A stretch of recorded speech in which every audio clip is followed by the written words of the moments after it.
മമ്മൂക്ക ലാലേട്ടനെ അഭിനന്ദിച്ചുകൊണ്ട് ഇട്ടൊരു Facebook post ഉണ്ട്. അതിൽ പറയുന്നത് സിനിമയിൽ ജീവിച്ച് സിനിമ ശ്വസിച്ച് സിനിമയിൽ ജീവിക്കുന്ന ഒരാൾക്ക് അയാൾക്കല്ലാതെ മറ്റാർക്കാണ് ഈ പുരസ്കാരം ലഭിക്കുക എന്നുള്ളതാണ്. ലാലേട്ടനൊപ്പം വളർന്ന മലയാള സിനിമ ലാലേട്ടനൊപ്പം ഉയരുകയാണല്ലേ?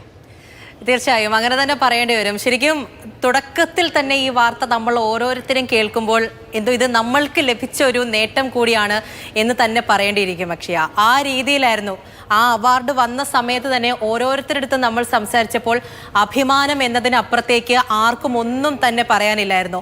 നമ്മുടെ പ്രിയപ്പെട്ട ലാലേട്ടൻ മാതൃഭൂമി ന്യൂസിനടുത്ത് സംസാരിച്ചപ്പോഴും അത് തന്നെയാണ്. അഭിമാനമുണ്ട്, സന്തോഷമുണ്ട്. എനിക്ക് മാത്രം ലഭിച്ചതല്ല ഈ പുരസ്കാരം, അത് മലയാള സിനിമയ്ക്ക് ആകെ ലഭിച്ചതാണ്. 71ാമത് ചലച്ചിത്ര പുരസ്കാര അത് വിതരണം ചെയ്യുമ്പോഴത്തേക്കും അന്നാണ് ഈ പുരസ്കാരം വാങ്ങിക്കാൻ പോകുന്നത്. അപ്പോൾ തന്നെ നമുക്കറിയാം ഈ ദേശീയ പുരസ്കാര പ്രഖ്യാപന സമയത്ത് തന്നെ നമ്മൾ മലയാള സിനിമ നേടിയ നേട്ടങ്ങളെക്കുറിച്ച് ഒരുപാട് സംസാരിച്ചതാണ്. അത്രയും ഉയർന്നു നിൽക്കുന്ന മലയാള സിനിമയ്ക്കൊപ്പമാണ് വീണ്ടും വീണ്ടും തല ഉയർത്തിക്കൊണ്ട് വീണ്ടും ദാദാസാഹിബ് ഫാൽക്കെ പുരസ്കാരം, സിനിമാ മേഖലയിലെ തന്നെ ഇന്ത്യൻ സിനിമാ മേഖലയിലെ ഏറ്റവും വലിയ പുരസ്കാരം, അതിപ്പോൾ നമ്മളുടെ ലാലേട്ടനെ തേടിയെത്തിയിരിക്കുന്നത്, മലയാളത്തിൻ്റെ മഹാനടനെ തേടിയെത്തിയിരിക്കുന്നത് എന്നുള്ള ഏറ്റവും അഭിമാനകരമായ മുഹൂർത്തത്തിലാണ് ഇപ്പോൾ മലയാള സിനിമ ലഭിക്കുന്നത്. ആ സന്തോഷമാണ് ഓരോരുത്തരും പങ്കുവെക്കുന്നത്.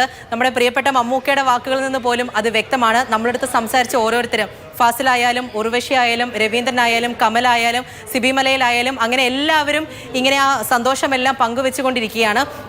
അതാണ് ഏറ്റവും പ്രധാനമെന്ന് പറയാം. 2023 പരമോന്നത പുരസ്കാരമാണ് ഇപ്പോൾ മോഹൻലാലിന് ലഭിച്ചിരിക്കുന്നത്.